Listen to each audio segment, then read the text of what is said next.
So there I was in the car, in the ditch, spun around just a mile from home, surrounded by broken glass. How did this happen? I mean, it's a tiny little two-lane road, and I looked in both directions and wham!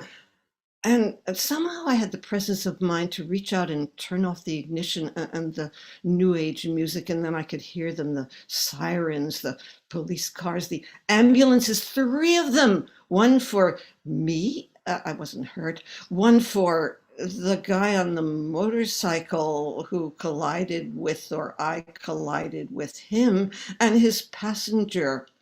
And I went to the ER and the glass was still falling out of my hair, and they gave me a cervical collar and they sent me home. And at that point, I knew that my life had taken a turn, and it felt very, very scary and weird. Now, the AAA insurance guy, he was really dismissive. He said, you were at fault, basically. Screw you. But I turned to my sister, who she's younger, but she's a retired therapist and very well connected.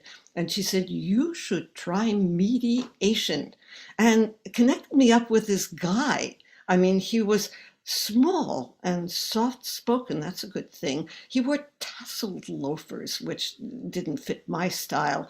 But he said exactly the right thing. He said, Nishama, it's our job to worry. If you need to worry, we'll let you know.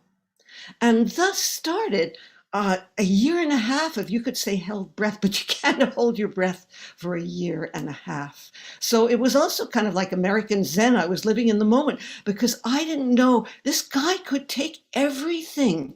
The roof over my head, my retirement, my cushion.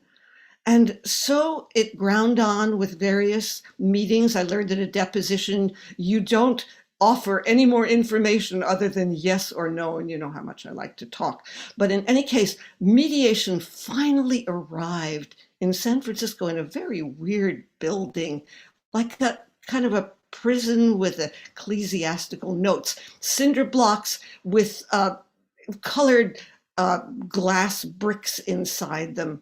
And inside that building, we were in an ordinary room, a conference room with this big long table. And there we were. There was my victim, I suppose, and his girlfriend, and lawyers. There was mine, there was theirs, and there was a third guy, Caltrans. I didn't know what he was doing there. I'll tell you what he was doing there. And so there were these kind of sessions, three expositions. I really don't even know what happened. I was so nervous. And every time we took a break, I saw that those three lawyers would clutch together very collegially. They talk about sailing, they talk about vacations, and then they'd get together and the mediation process would go on. And finally, the third round finished. And it finished amazingly well, because it asked me to pay his medical expenses and his girlfriend's. And they were not going to wipe me out. They were not going to take everything. Yeah, it was hefty, but I was glad to do it. And that's when they said, would you like to talk to each other? I mean, we had collided, but we had never seen each other. And so I stood facing this young man. I knew his arm had been injured. It looked okay to me. But in any case, we looked into each other's eyes, and out of his mouth and out of my mouth simultaneously, like Pinky swears. That was such bad luck. And then we hugged, and that was it.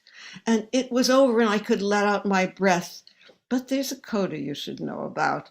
The Caltrans lawyer, whom I thought was a really silly fellow, he had kind of long curly hair and he was very supercilious during all our proceedings.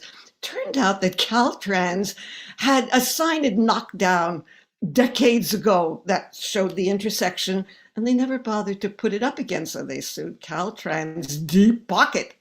And you know what that lawyer did? He got a place on the coast and started to write poetry. There's all kinds of luck. Thank you.